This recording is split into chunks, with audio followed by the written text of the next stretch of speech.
We've got a really exciting agenda today to take us up to lunchtime. I hope you'll get loads out of the visit, and we'll be able to address some of your questions and have a great interactive visit for you all. So I'm going to kick off with the management team presentation.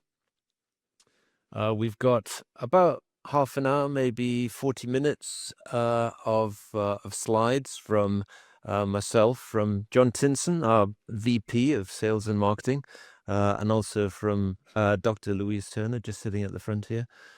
He was our VP of Product Development. And we've got a great video, actually, from our partners, Certec Medical.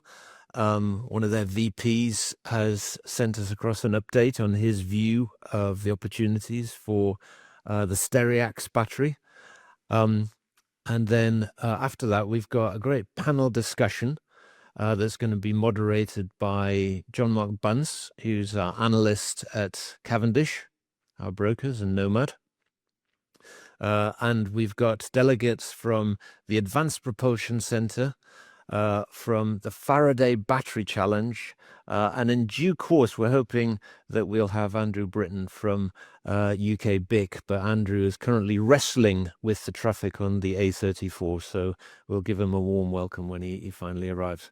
And the idea is actually that we also have a bit of a Q&A.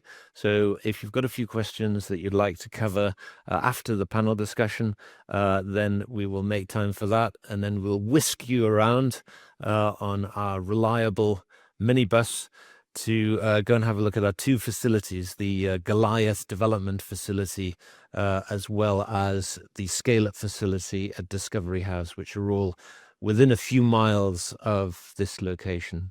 And then we'll wrap up with a slap-up buffet lunch before we allow you to continue on with your days.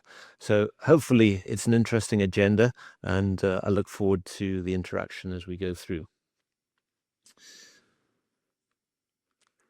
So I think we've had the introductions. We've got John and Louise and myself presenting today. Jason's also in the audience, so if you have any tough financial questions, Jason is on hand to be able to deal with those.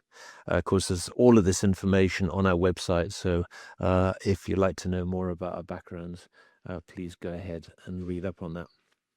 So, Ilika at a glance.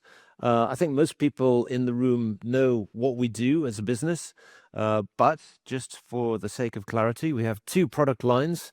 First of all, we have our miniature solid-state batteries, our Stereax batteries, which are designed for active implantable medical devices, and we're going to hear loads on that from John later on in the next few slides, and also in the video from Brad at Certec. And we have this great manufacturing partnership that we've set up with Certec Medical in the US. We've transferred our core equipment for manufacturing those batteries across to the US. That's all now been commissioned, and we'll hear a bit about what the plans are for deploying that and ramping up production as we get towards the end of this year. All sorts of benefits that these miniature solid-state batteries deliver for the patient. And so you'll hear a bit about that also in terms of elucidating those arguments. And then on the other hand, we've got our Goliath solid-state batteries barreling towards our minimum viable product due next calendar year. You'll actually see one of our 10 amp hour Goliath prototypes. In fact, it's one of the batteries that we've currently got on test before we release them to customers later on in the summer. That's going to be powering a little remote control vehicle that will demonstrate actually just before we go into the panel discussion. So look out for that. We've got some great evaluation agreements in place with automotive OEMs and tier ones. So plenty of interest in that technology. You know, it's a bit of a white knuckle ride for the automotive industry at the moment as we go through this electrification transformation. Those of you who work in the industry see that firsthand. There is a huge amount of interesting activity going on, new competition coming in from China, new technology that's being deployed. It's quite a heady mixture. So we feel that we're really in the eye of the storm there, offering a uniquely differentiated technology for the electrification of vehicles. Some advantages that we'll talk about as we go through the presentation. So in summary, we've got these two product lines with diversified end markets and very rapidly growing sectors. We've got an asset-light business model, which I'm going to talk about a bit more in a moment, which means actually we are a technology development company that is developing products that can be transferred to manufacturing partners for them to be able to implement at large commercial scale. We've got 21 years of development behind us and a strong patent portfolio. And this gives us a really great foundation from which we can grow the company. And we've had substantial capital invested in the company and substantial grant funding, substantial help from the UK government. So we expect to be able to power ahead from that great balance sheet position. So in terms of where we are, we've had some very exciting milestones that we've hit. On the top of this slide, we talk about the Stereax milestones. They're in blue. And then at the bottom of the slide, we've got the green Goliath news flow. Already this year, we've been able to push out some really interesting news flow. First of all, of course, we announced that we'd completed commissioning of the equipment at Cirtec. And that means that we're now heading into running what Cirtec referred to as engineering lots, which are the first batches of batteries that we're putting through the whole process and then testing them before they get released to customers towards the end of the year. In terms of what's happened with Goliath, well, first of all, some great news around scale up at UK BIC. And it's a shame Andrew's not quite here yet to bask in the glory of that. But UK BIC is a really great facility that companies here in the UK and actually globally are able to access to be able to scale up their technology and demonstrate it at industrial scale prior to releasing it for gigafactory commercialization. And that means that we avoid the need to invest literally tens, if not hundreds of millions in a facility to demonstrate that we can take our technology and then transfer it onto equipment that can be used at commercial scale. And if anybody actually would like to go and visit UK BIC and hasn't, I would encourage you to consider doing that, because it's a very impressive facility that we as taxpayers have all funded. And it's great that we can leverage that as part of our business model. Also, at the end of the Faraday Battery Challenge history program, we achieved that 50 amp hour milestone, which is pretty much the biggest battery that we'd need to make in order to get commercial engagement. Not many of the automotive companies are working at a scale of battery that's larger than that. So that puts us in a great position to be able to interact with those companies. Of course, that was an early prototype. We still need to make larger batches and validate that capacity of battery. And in fact, before we do that, in the summer, we'll be releasing our P1.5 or 10 amp hour batteries that you'll actually see in a few minutes' time. So a bit more on our business model. For the avoidance of doubt, I will never come to shareholders and ask them for £400 million to start building a gigafactory. Actually, the business model that we have is a very clear asset-light business model in which we develop our products. You will see how we do that when you go to our facilities this morning. We scale them up at pilot scale and release an initial batch of product to customers for their evaluation. And then the idea is actually we license the IP to those organizations for deployment at scale. And imagine, you're an automotive OEM. Are you really going to take the risk that little old Ilika actually manufactures the batteries that go into your brand new, €1 billion, £1 billion car platform? Probably not. So we think that it's a commercially more sensible route for us to interact with the tier one manufacturers who would take our technology and deploy it at scale. So that's why those relationships are really important to us. And on the left-hand side there, we mention manufacturing partners. They're really what I mean by tier ones, like Certec, right? Certec doesn't actually sell product that's branded Certec product to customers directly. They make it on behalf of OEMs. And then on the other side, we need to develop the relationships with OEM partners in parallel, because they can actually dictate where the product is manufactured and which partners we should work with. Some of them have very established supply chains, and it's important that we run the two types of relationships in parallel. John, at this point, I'm going to hand over to you to talk about the Stereax story. Thank you. Oh, I'm coming all the way around there. Yeah. Thanks a lot. Click it. Thank you. Okay, so as we mentioned, there's two different parts and two different facilities, different teams to Stereax, also Ilika. One being millimeter scale, and the other the 50 amp hour scale that we just been discussing. So I love this sort of product set because it really is on topic. There's as populations around the world get older and sadly not always more healthy, we're looking for ways to create efficiency in Medicare. There's been obviously a big push over the years in pharmaceuticals. It only takes us so far. We saw a big crisis occurring in America where people got addicted to those pharmaceuticals for pain relief in the opioid crisis. And now we're seeing a drive towards electroceuticals, which is, can we resolve some of these issues without just giving people drugs?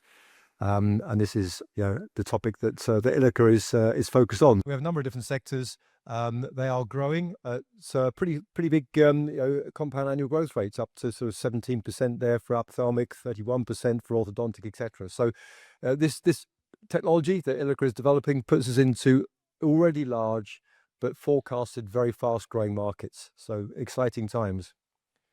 And this is the product. This is the battery. I came before from the semiconductor industry, and years ago we shrank the semiconductors down to millimeter scale. But actually that's all a bit pointless if the battery is still a rather large object. And that has been the case. And that's why devices inside the body haven't been shrinking, because what's the point in a tiny microprocessor if you've got a large battery? So now we're coming along with right sizing the battery. That's the challenge, and that's the task of the Stereax battery, is to be similar in nature and size to the processing unit. And actually that rectangular unit is very much appreciated by the customers, because it just fits nicely onto the PCB, probably fitting into the gaps between other components as well, rather than sitting on its own. So what are the benefits? Why is existing technology not able to meet some of these needs? Well, if you start to shrink the existing technology, you end up with a metallic case with almost nothing inside it. And that's not obviously very good battery-wise. Also, the technology doesn't charge very fast, which means you typically, with existing technology, have to go to the doctors. If you've got a rechargeable electronic device in your body, you go to the doctors and you sit there for 2 or 3 hours in a supervised environment getting recharged. What if you could charge it in 10 minutes at home? That'd be a game changer. That's where we're aiming at here. Something that's safe, no chance of chemicals leaking out of your battery. Wonderful to have. And very small and very thin. So these are all things that Stereax can bring, and you can see the pictures on the right there, a bit of scale there. You can see a pair of tweezers to show you how small these things are. We've blown it up, it looks great, but actually it is that small. See that from the tweezers. And then on the far right hand side we have a single layer, and I'm putting that in because Brad later on will talk about that single layer. So these batteries are actually multi-layered, a bit like the batteries you might buy at home that look like a kind of 1.5 volts stacked up together. These are actually 6 of those single layers stacked on top of each other with contacts put on. But that single layer itself is a battery and can be used where you want something that's very, very thin. We're talking about 100 microns thin now. So where you have applications that need very thin, that small M50 device is also a battery. So what we're aiming to do here is reduce the amount of time for surgery. If we can make surgery a day operation rather than staying overnight, we want to put that active device right next to the point of therapy rather than having trailing wires through your body. We want to give it a long life in the body, 10 plus years, so you'd have to go back and have it taken out and put back in again. And we want to charge it at home. And we want enough power in that tiny device to power a radio so that you can take the data from inside the body to your mobile phone and onwards to the doctor. So if you can do all of those things, that's enabling, that's game changing. That's what the Stereax is about. Of course, as pointed out in the automotive arena, Ilika is not a battery manufacturing company. Is not necessarily going to be trusted in a medical arena to make medical batteries to go inside the body for 10 years. So we needed to partner. That is our business plan anyway. What would you want from that partner? Well, in an ideal world, you want to choose a partner that was already in the medical arena and already focused on active implantable medical devices, because that means they've got the accreditations for the manufacturing. You want them to have a fab, because that's what we do. We're semiconductor type manufacturing on wafer technology. You want them to be neutral, not themselves making a device. Therefore, customers would be wary of them, but somebody who sells to many, many people across the industry because they're a third-party manufacturer, and you want them to have some kind of scale. So, in actual fact, we couldn't have found a better partner. We've chosen a very large company with fab facilities whose sales team are focused on active implantable medical devices, but they also have a neutral neurostimulation platform, which you'll probably hear a bit more from Brad. So they know the sectors that we're trying to get into, and they offer them as white label products to other people. And they are already themselves, before we came along, shrinking that product, which you'll again hear from them in a few seconds. But with our technology, they can go a whole lot further in that shrinking. So a great partner for us. We need to get them up and running. That's the tech transfer that's taking place. But then when they're up and running, they'll be the perfect partner for us in this space. So a couple of pictures of what we're doing here. So currently today, there's only 2 places in the body where you might put a device because of the battery. Effectively, that battery is still pretty big. You could put it in the heart space area. We all know that from pacemakers, or in the buttock area. Wherever you put it, the wires need to go to wherever you want the therapy to take place. Now, in terms of neurostimulation, that therapy could be anywhere around the body on the nervous system. We're using an example here of the vagus nerve.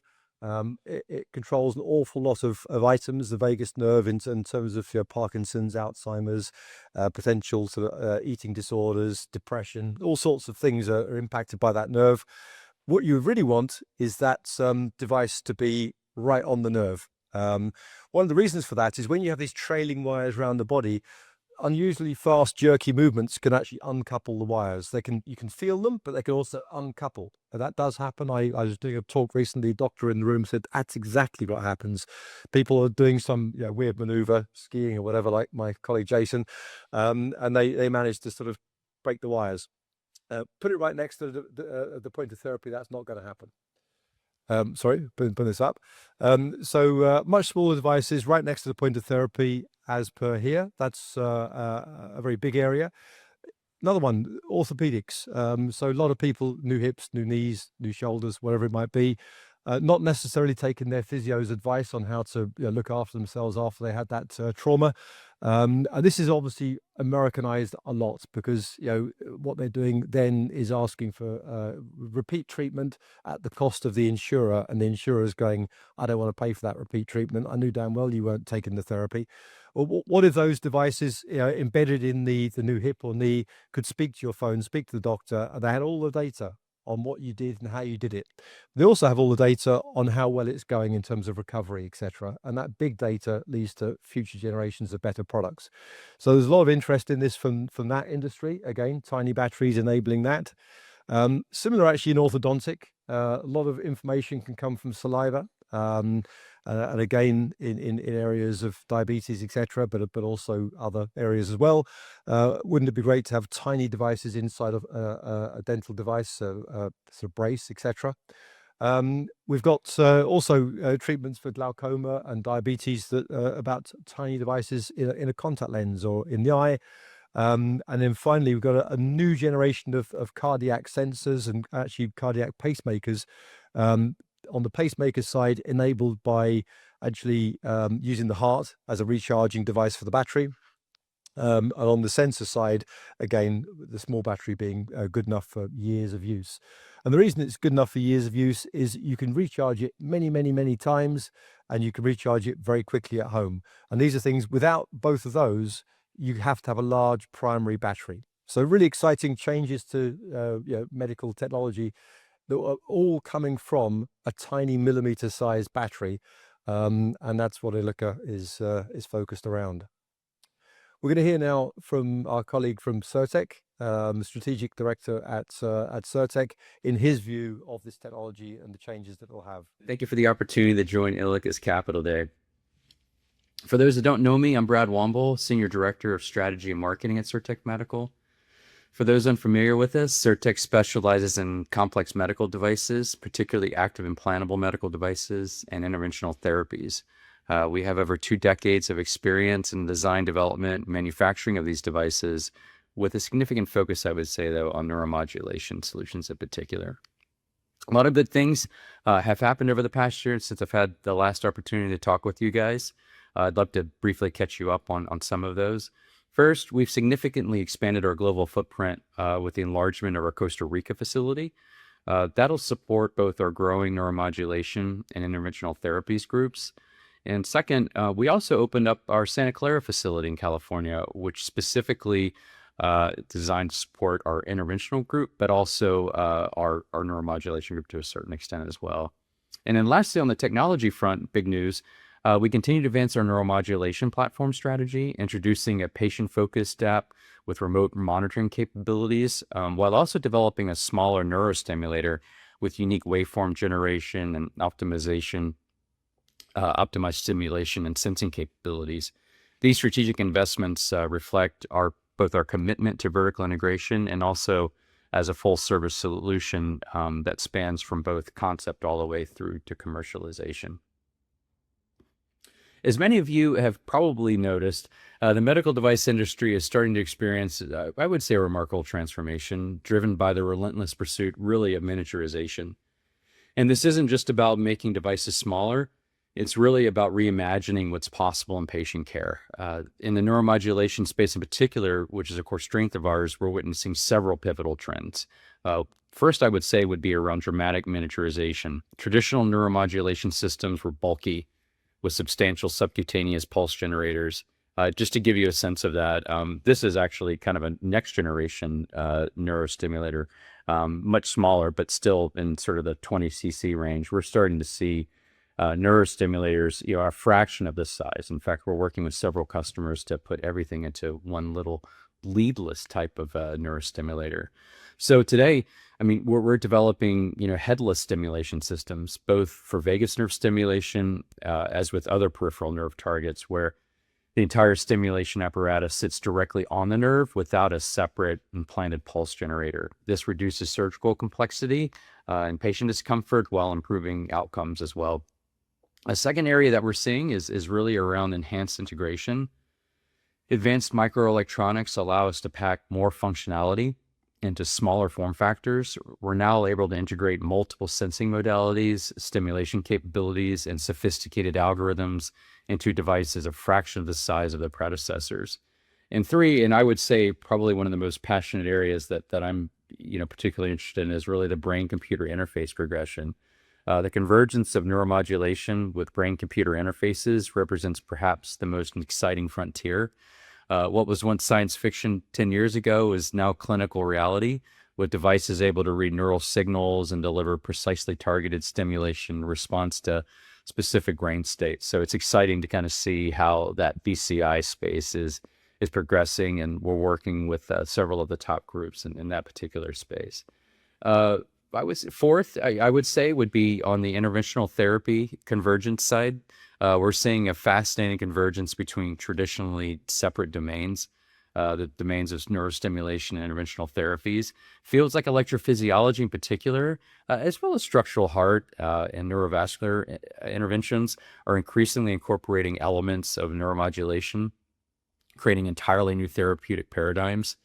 And that's what's really interesting about when we think about supporting Ilika and the Stereax solid-state batteries, because the acceleration of these trends really brings a fundamental change, and that's really around power management.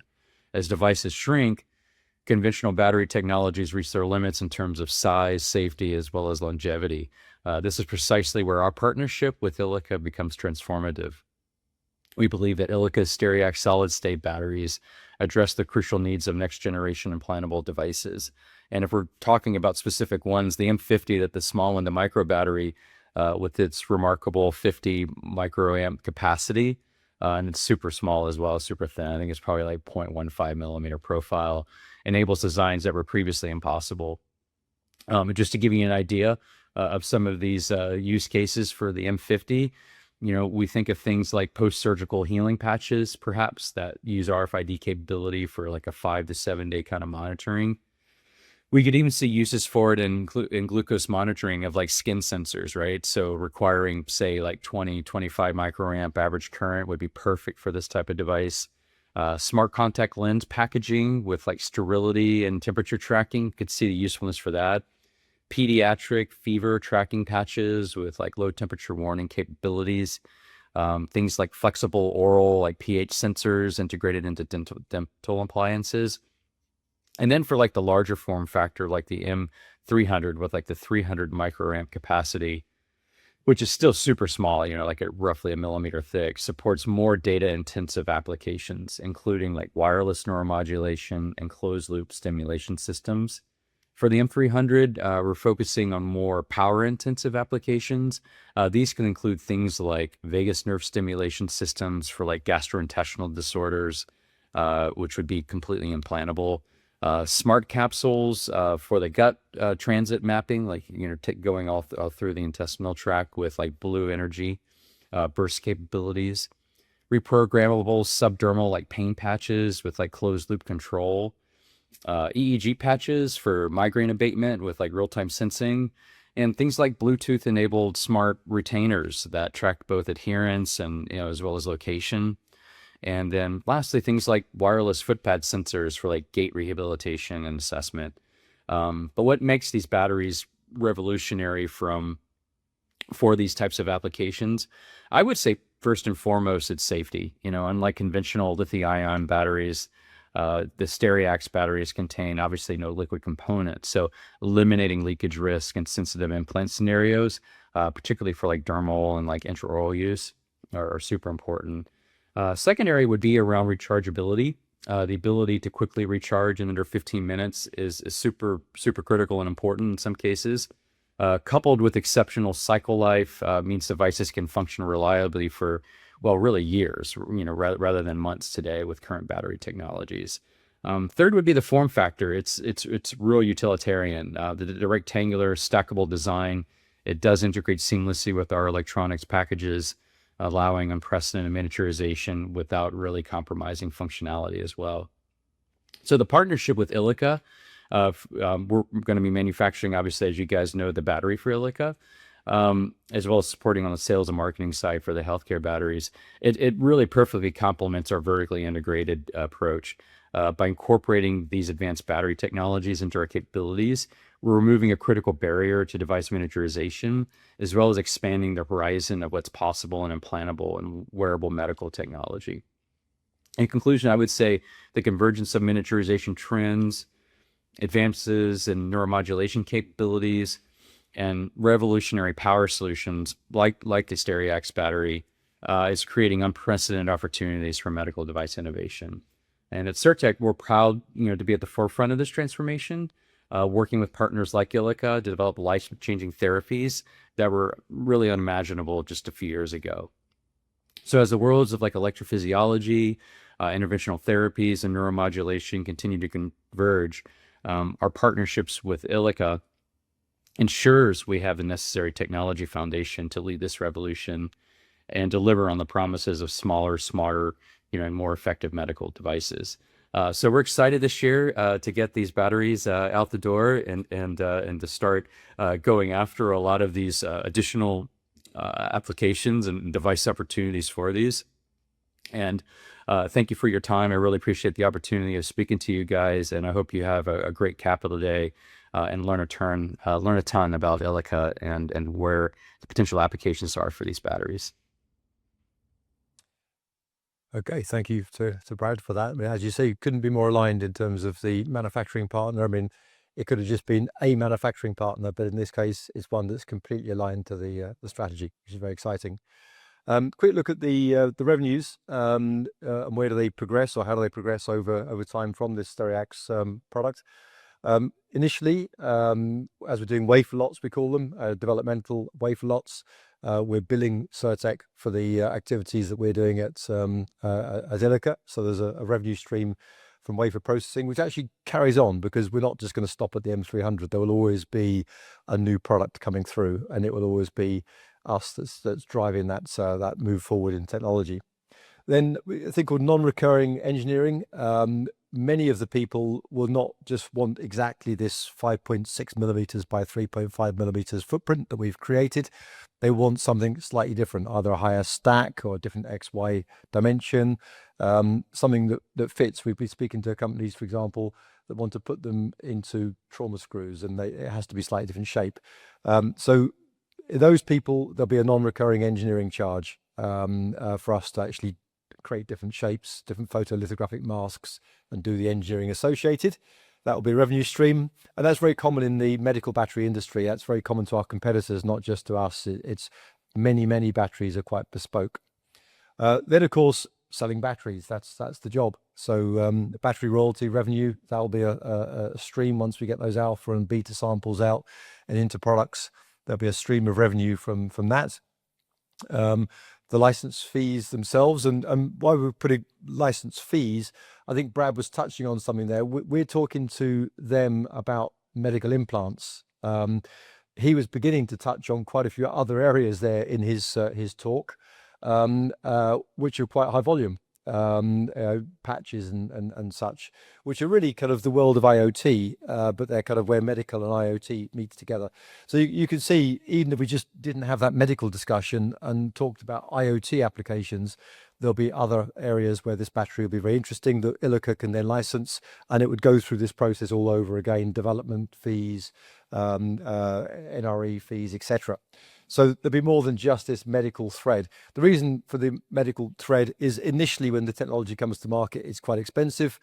New technology can be, and until you get it very high yield in mass production, the costs don't come down. But when the costs begin to come down because of those things, it opens up completely new areas to the product. So this graph will be going round in circles to an extent. Okay, I think now to my colleague Louise on the Goliath products. See that's Thank you. Okay, so yeah, going to talk now about the Goliath batteries, which are our large format solid state batteries for transportation. So EV sales have continued to grow with around a 20% year-on-year increase. China's maintained that lead in major markets, with EV sales now exceeding 10 million vehicles. There has been some stagnation in Europe, as subsidies have been either phased out or reduced. But in general, with national policies and incentives alongside increasing price competition, which has resulted in more affordable vehicles, the trend continues to have strong growth. Nonetheless, there are a range of reasons why consumers remain hesitant to purchasing an EV. That could be recharging time, the driving range, or safety concerns. So with our Goliath product range, with some USPs specifically targeted to address those consumer concerns, we can enable the continued adoption of EVs. So solid-state batteries are well known to offer a range of benefits such as enhanced safety. This can lead to a simplification of the pack level engineering, reducing the pack weight, which increases the gravimetric cell to pack ratio. So we can essentially get more energy out of the cell for less weight, as well as longer cell life and faster charging times, as well as the lower production cost. So we just want to take the opportunity to highlight some of the work that we've undertaken to validate our technology benefits. The first one being a modelling activity that we carried out with a UK pack designer, Balance Batteries, who modelled a hypothetical pack based on the Goliath cell benefits, and that resulted in a 20% weight reduction, which in turn reduces the cost of the bill of materials. The faster recharge time is also possible due to the wider temperature range that the cells can withstand. We were also, really proud to get some feedback as well on our first generation of prototypes that were sent out in 2024 from a UK-based electrification tier one. We sent them the cells, they carried out testing, and they confirmed that they met the performance specifications of that generation of prototypes. So it was a really great early opportunity to start to build those strong customer relationships. And of course, we'll continue to validate our technology as our roadmap progresses. So this is the slide's going to talk around some of the safety tests that we had carried out by independent assessment at UCL as part of the SafeBat project. So hopefully this is going to play. Yep. So this video shows a nail penetration test, which simulates a catastrophic event in the cell, creating an electrical short circuit where a metal nail pierces the cell. So the Ilika cell neither exploded or caught fire, and the external temperature remained below 80 degrees centigrade. Whereas a comparable commercial lithium-ion cell, you can see that it kind of reacts, swells, and catches fire in a process known as thermal runaway. So with our Goliath cutting-edge solid-state battery technology, with these safety benefits, we can enhance really the simplification of the pack design. Just going to talk around the system project that we recently closed out. This was in collaboration with UK BIC. It was a successful project where we were able to coat our electrolyte composite material on the industrial line, which features gigascale equipment. So it was a successful project because we were able to produce material with higher yield, which also resulted in higher performance cells. And it was a really great project because we were working collaboratively with UK BIC. A lot of our engineers went up, spent considerable time working with the team there. So we learned a lot from that project. But also we were able to de-risk the Goliath scale-up by demonstrating that we could use gigafactory equipment, which obviously reduces the need for additional capital expenditures and also reduces the risk in terms of scale-up. We were able to demonstrate yield improvements, which results in reduced cost and, reduced wastage and less cost. We've also proven scalability in an industrial setting, all whilst delivering a benefit to the end user in terms of the performance of the cell. So it was a really great project, and we look forward to further opportunities of working with UK BIC and being able to access the equipment there as well as their expertise. So it's been a busy time, but we've built on some strong progress over the last year for the Goliath program. So some of the highlights, as we've just talked through, was the delivery of our D5 milestone with the exemplary safety data, the release of our first generation of prototypes to customers and carrying out that early testing and getting that initial feedback and building those relationships, reaching our D6 milestone, which was a 10 amp hour cell. So continuing that journey to understand as we increase the area and capacity of the battery. We also closed out the history project recently with our D8, reaching our D8 milestone. As Graham mentioned earlier, that was really focused on an initial prototype of that 50 amp hour cell. So as we look ahead to the rest of this year, we're really focused and excited to be releasing our next generation of products, next prototypes, which will be the P1.5, which is a 10 amp hour cell, completing the installation of our automated assembly line, which will give us a capacity of 1.5 megawatt hours per annum, followed up by our P2 which is our third generation prototype, which will be based around that 50 amp hour cell, all which will allow customer testing and validation to be undertaken and really kickstart those commercial discussions around licensing. So I think I'll hand back to John. Something maybe familiar with. Obviously, it's £1 billion decision to put a new car platform out. That new car platform hopefully having a new battery, a solid state battery. So they go through a series of prototypes that they call them A, B, C. It can even go on to D. And what they're doing is proving things about scale, about reliability, about yield at different levels. So a pre-A or an A would be suitable on the equipment that Ilika has assembled. It's industrially representative equipment, but clearly it's not a gigafactory. And there'd be less focus on yield. There'd be more focus on what does the product do and how does it perform in its tests. As you go through the process to this B and the C, you've got to exercise the equipment at proper scale. I mean, the UK is great. It's got the UK BIC facility, which is at almost gigascale facility, or pretty much a gigascale facility. And the automotive companies then have to prove that and look at the yield, etc. So these are the steps that we go through.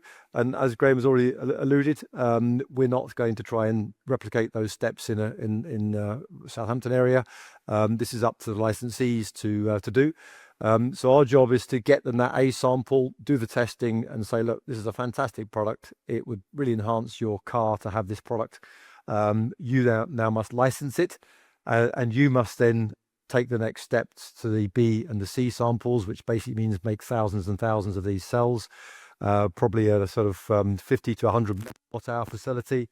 And then after that, moving on to a gigawatt facility.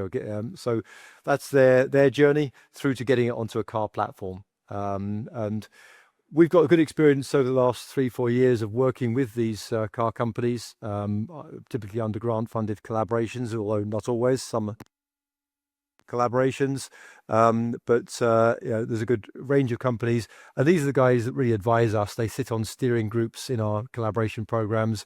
We meet with them regularly. It's important, are we doing the right thing? Are we saying the right things? Are we doing the right thing? So that in a few years' time, will you guys license it? So that's the kind of timeline of the journey. And this is very, I think Graham alluded before, somebody when they came into the meeting, there are companies out there that are talking about solid state batteries, but they're not necessarily the same solid state batteries that Ilika are talking about. There's a whole spectrum emerging of what the word solid might actually mean. So this timescale to market we're talking about is pretty reasonable in international standards of what people mean for a solid state battery. If you're seeing things earlier than that from Asian companies, it's probably not solid. That's probably the clue. Okay, and again, probably quite a similar graph in terms of revenues. Grant income happening right now and will continue to happen. Non-recurring engineering, again, it's unlikely that a car company will say, that's exactly right, you guys have got the perfect shape. They're more likely to say, I love the technology, I love the results, now can I have it this long, that wide and that high? So it's going to take some engineering. Some people might say, put it in a prismatic format. Ours is in a pouch. It might need to go in a sort of more solid box. There's all just ways that car companies put packs together. Then you move on to the battery royalty. That will be coming, even though they're putting it through their own scale-up facilities. They'll still be making many packs, and there are thousands and thousands of battery in a pack. I've only got one slide. I'll be okay. And then license, obviously, there'll be more than one company liking these, and again, more than one sector. We're talking about automotive, but actually, if you've got something that's safe and it reduces the safety features of the pack around it, it's not just the automotive guys that are going to like that. There are many other battery applications where something that's safe would be a hell of an advantage. We're putting batteries in boxes nowadays to put onto aircraft to run certain auxiliary systems on aircraft. We're putting batteries into the back of land vehicles in the military sense. We're even strapping batteries around the bodies of soldiers. But anyway, anything that's safe is going to have a premium. And so let's get this going in the automotive domain, but it won't just stay, I'm sure, in that domain forever. And I think now back to Graham. Thank you, John. See, John's electric personality is interacting with his microphone. So just to wrap up the presentation this morning, some pretty compelling reasons for investors to support the company. First of all, we've got this great solid state technology. You've heard about how we're deploying that. Growing patented portfolio, already pretty sizable across multiple jurisdictions around the world. Diversified across a couple of high growth markets. Implantable medical devices on the one hand, and of course, what will be the largest battery market in the world for EVs on the other hand. We've got some great facilities that you guys are going to see close up later on this morning when we start our tours that allow us to deliver a prototype product for our customers to evaluate and also demonstrate that the processes that we use for manufacturing them can be transferred into a larger scale. We've already demonstrated we can make our business model work. We have a great deal in place with Cirtec, which they're very enthusiastic about. You heard what they had to say about that. They're clearly very keen to get the Stereax products to market, and we're going to drive similar deals for the Goliath product. And we've already released that first set of prototypes to Goliath customers. Louise touched on that. We got that great endorsement that said they do what it says on the tin. That's the key thing in the automotive industry. They need to be reliable. You need to be able to design your vehicle around them and trust in the product that you're going to have a compelling vehicle that customers like us are going to want to buy in the future. So thank you very much. At this point, we are going to have a quick demonstration by my colleague, Denis, who at great expense has strapped a P1.5 10 amp hour cell onto the roof rack of a Land Rover, albeit a relatively small one. But still, this is the only Land Rover that you're ever likely to see doing a wheelie. I'm not sure if I'm trying a wheelie. Okay. Gonna park it. There you go. So for those of you at the back, just demonstrating, this is a Land Rover Defender, smaller size than the real one, and that's powered by the P1.5. So that's the current intermediate prototype that we are working on, and that will be released in the summer. That's 10 amp hours. There are two on the roof rack of this car because we need 7.2 volts. But this is almost an overkill in terms of energy. This could run full blast for 10 hours. And so glad to show you that some prototypes already exist and can work at full power. Thank you, Denis. We'll let you drive that back to its garage. Oh, fantastic. So I know a lot of you have traveled actually to take part in this event, and I'm really grateful for that. If anybody would like to ask a question from the floor, to anybody actually in the audience, we'll do our best to tackle that. Is anybody brave enough or interested enough to ask a question? Stereax, who's in charge of, I don't know who's in charge of getting FDA approval for that? Yes, that's a good question. And yes, it is a good question. John, do you want to tackle that one?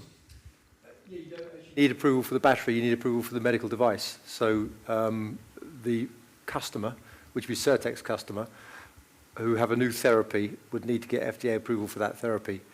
They would want an extensive set of testing on the battery, but it itself doesn't get FDA approved. So we would end up being audited, by the OEM that would have responsibility for getting the FDA approval to make sure that we comply with their quality systems.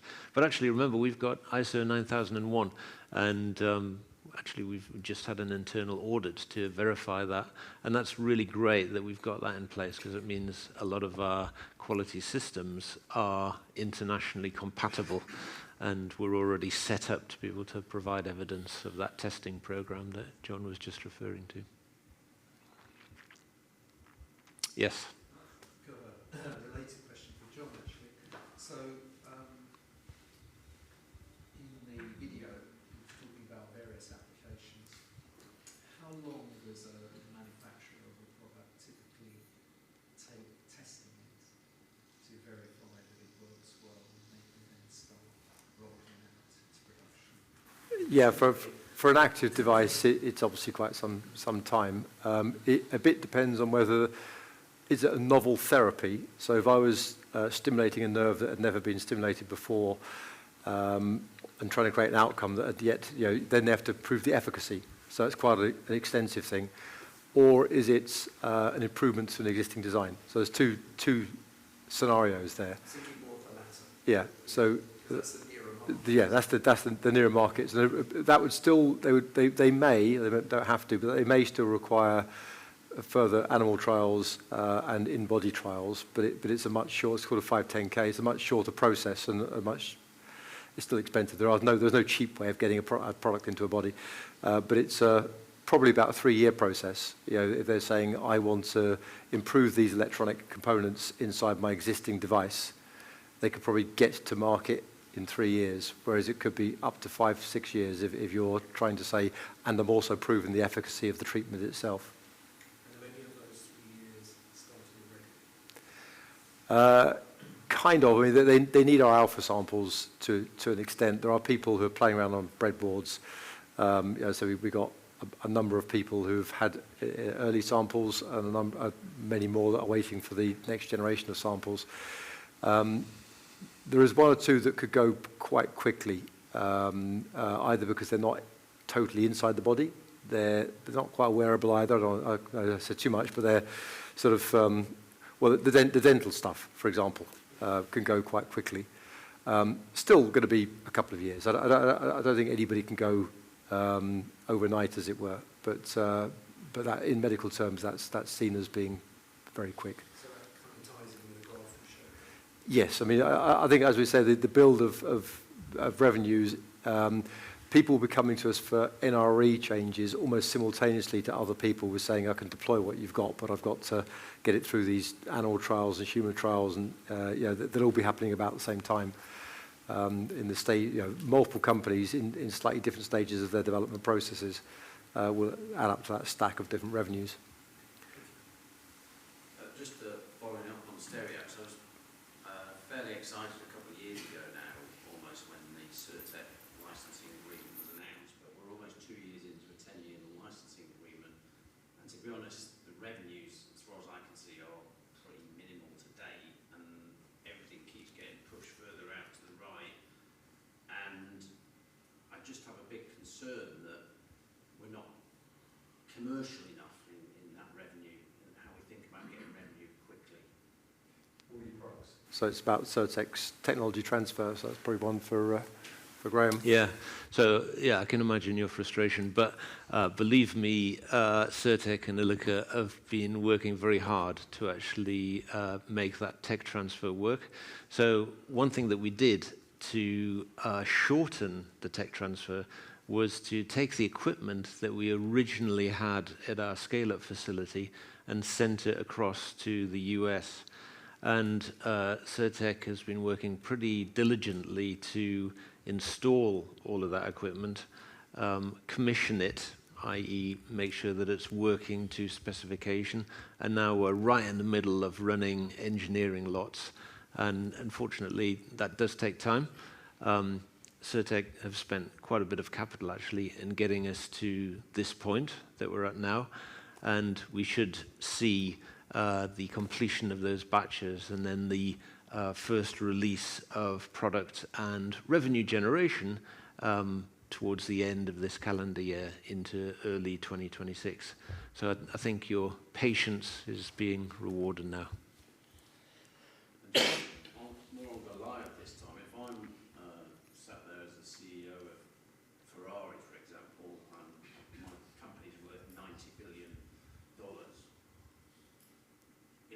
worth 60 million quid. If I believe in the technology, surely I'd spend 100 million quid and just buy Ilika. So why is this discrepancy of the technology and the potential versus the value of the company? I know it's early in the journey, but if I'm sitting there, it's a small bet to make. Surely somebody has to be thinking along those lines. I think it. Question for anyone. Yeah, actually, why don't we let Jason answer this one? He's very good at these types of market valuation questions. So I guess to take your particular question on the automotive side of the sector, but actually it applies to both the medtech sector and the automotive. Anyone who is looking for that strategic investment, if we look at some of the other players in the market, so there's a number of large US ones, Southern Power and QuantumScape, where early bets have been made by the automotives and then they've not seen the delivery of that technology. Some of those US counterparts have run into roadblocks, pardon the pun, in delivering that technology from a really early bet from the automotive sector. So I think there's been a bit of a change in the attitude where they actually now are wanting to see the demonstration of those cells in those, as we are showing, that P1.5 into that A sample, so that they can prove that the technology is perfect for their application before they're then taking that to the next stage of making those investments. Because if we look back at those previous investments that have happened, they bet early and then they've had to follow that with a lot of capital where they haven't seen the results coming back out. So I think the trend and the conversation that John and the commercial development team are having when they're speaking to these tier ones and OEMs is they really want to see the proof of the pudding in those cells, not only in their own internal testing, but also the testing that they carry out in their own facilities to validate it. And at that point, as we saw with that timeline that John talked to in terms of the A sample, B sample, and C sample, when we talked about the licensing, not only is that the licensing window, that would be the same point in time when strategic investment would be coming to fruition, because that really is the point when the technology is proved out within their application. I think within the automotive sector, when you look at Northvolt, when you look at British Volt, unfortunately in that battery sector, there have been a number of failures from early development companies where people now want to see the technology work and then they'll be making those bets. So absolutely, would we expect there to be strategic investment? Would we expect there to be consolidation? We completely would, but I think it aligns with the technology being proven into that A sample stage is really the point that you would start to see that come to fruition. I think maybe to add on the automotive industry as a whole, vertical integration was the order of the day for a while, but what you've seen, Ford, GM, Volkswagen Group, who have tried to vertically integrate in completely different technology, in this case software and electrical architectures, and they have been burnt really badly because they realized it's very hard to do it all yourself. And so I think what you're seeing now is a slight move away from these companies trying to fully vertically integrate, particularly as we've just said on some of the newer technologies, but also Graham mentioned eggs in baskets, right? They don't want to say, well, I'm going to bet everything on this one battery type, because horses for courses, again, said earlier, different models might dictate that they want a slightly different battery. And I suppose the final thing to say is, maybe at some point Ferrari will buy Ilika, but they also then need to buy all the other businesses in the value chain in order to actually get a battery at the end of it. So just buying Ilika doesn't get them a battery. So there's a whole chain there that they need to look at. So I think that's partly to the valuation point as well, because each stage you integrate from Ilika all the way up the chain, because obviously it's not a full cell that you're offering, it's a specific part of it. Everybody needs their little cut. So, that's the valuation probably seems unreasonable because it's such a core part of the technology, but I think that's probably why you see such a differentiation at this stage. Yeah, and I'll just add from a stock market perspective, you know, you might see a disparity between what you think is the true value and the price, and therefore, you know, there's the opportunity for a bid from some kind of aggressive company, whether that is an automotive or another battery company or other. But what you've got to do is look at the shareholder register. And it's the quality of the shareholder register and their view on life which will ultimately decide whether that a technology and company like this gets sold for you know, too little. You know, there's a quality shareholder register here with the likes of Schroders and Henderson and GPIM, and these guys take a very long-term view, and they've done a lot of work and a lot of research, and I'm pretty sure their view on valuation and on timelines is not that short-termist. So yeah, if a bid comes, you know, the board and shareholders and you guys who are shareholders will have to consider whether that is the right value.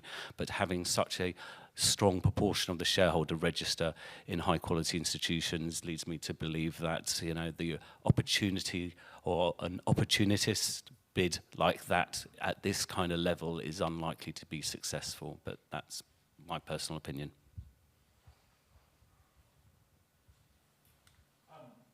Thank you very much for the presentation. It's been really interesting. There was a comment around recycling, and I'm just wondering, whole of life, everything seems to be looking at end-to-end whole of life nowadays. How does the Goliath battery fit into that end-to-end view? Are there any benefits from a recycling perspective over normal lithium ion?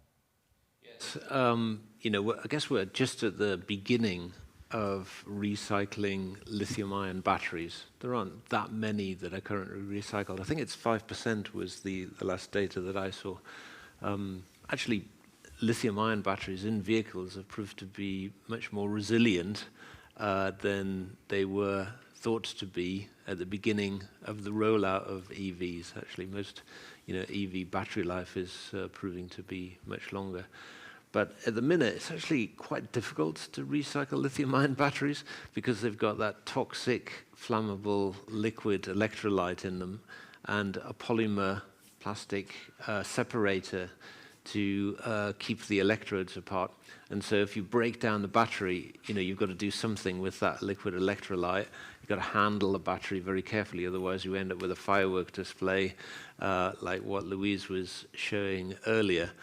And of course, in a factory with a large inventory of lithium, maybe an incident like that could escalate. In fact, we've seen a number around the world in recent months. And so solid state actually offers quite a lot of recycling advantages because it hasn't got that liquid electrolyte that you have to deal with. When you break it open, there's nothing that can spontaneously combust, and effectively you have a ceramic monolith. You haven't got that polymer separator either that you need to separate. So you can granulate the battery and process it and extract the metals and put them back into the supply chain much more readily. So we've done some interesting work with a number of consultancies, including an organization called HSSMI, which worked with us on the history program from Faraday Battery Challenge. And you know, they've written a really interesting white paper on life cycle analysis of Goliath. So that's available. I think, Elaine, that's available for public consumption now, isn't it? Yeah. Kind of a wider perspective as well. From it's not going to be end-of-life batteries in cars, which are going to be the big volume in the near term. It's going to be recycling from manufacture. So that's going to be the biggest component. And, you know, again, it comes back to local supply chains. So we don't have a local supply chain. This recycled, very high quality scrap battery material is going to get shipped overseas for either processing or ultimately making back into cathode active material. So there's an opportunity here at how we do that. But the problem is, from a recycle perspective, is just there isn't the volume. Yeah. And so they're not willing to put the capital in because they're not going to make the return on it And so from a country perspective, we've got a bit of a challenge here in ensuring the infrastructure is in place, but at the same time, not being too late. You end up with a fridge mounting effect with batteries that set fire.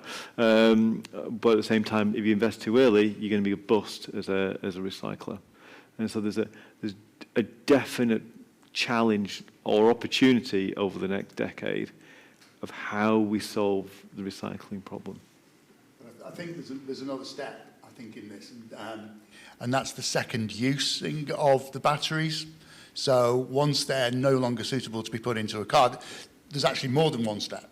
You can actually repair, in a lot of cases, if the battery pack is designed properly, you can actually repair the battery and put it back into its first use. When its capacity is no longer at that level, if it's in a performance car, you can use it into something else. So it moves the whole recycling patch out to the right a little bit. So I think the expectation is that by 2035, there will be enough feedstock of batteries to have a credible and workable model for recycling batteries. And that's when companies will need to be in place to be actually able to do that. But right now, the battery has a lot longer life. As Graham said, they're outlasting the car at the moment. So there is definitely a first life, a second life, before you get to the recycling piece. Gentleman at the front, you had a question. You mentioned briefly IoT, and you've taken yourself well down the line of medtech with all its regulatory frustrations, I think, for most of us. Yeah. Yes.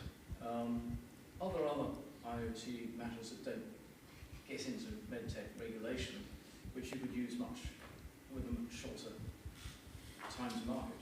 John, do you want to handle that one? Yeah, it's about the price, the cost, effectively. We were looking at our piece of equipment and even the scale that Certec have, and imagining, well, the nice thing about the medical market is they will pay over $100 for a battery, substantially more than that. If you have one of these sort of devices in your body, that's what the battery costs. In the world of IoT, they're shock and horror if it's $1. But the good news is they want $1 million. Well, hang on a minute. We're not planning to make $1 million, and we can't sell you it for $1. Now, that's not to say that couldn't happen down the line, but there would need to be, the guy who could make $1 million of those is going to want a proof point to say, well, how many have you made? So the thought was actually, and it might take 5 or 6 years to get onto medical devices, but actually along that journey, many, many will be made. And those are the discussions then say, oh, you say you've made 50,000 then for the medical market. Good, we now know how to do that. Let's rescale the equipment to not, it won't be Certec because that's not their area, but another company might say, we can see what you've done. We can now see our way to making 10 times as many of these, and therefore the new price point will be X. So that's what I'm saying, there'd be other licensing opportunities in other sectors, but they would want almost their B sample. I mean, effectively, they would see what Certec are doing as like an automotive B sample. Great, you've done that. We'll now take it over here somewhere and make it a much larger scale. I once had a conversation with Samsung regarding the stylus for the Note 9 or something, and when the guy told me how many hundreds of millions he wanted units and the price they were prepared to pay, it was like, well, I don't even know what to say next. Yeah, how do I answer this question?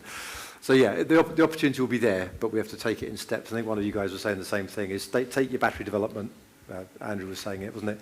Take your battery development in achievable steps. But the application is open for it, absolutely. Good. Well, I think it is now time that we should embark on our tour, just to try and keep things vaguely to schedule. So many thanks for all of the questions and all of the interaction this morning. I hope that you found it interesting. And for those that wish to come on and see the facilities, we'll now mobilize. Thank you.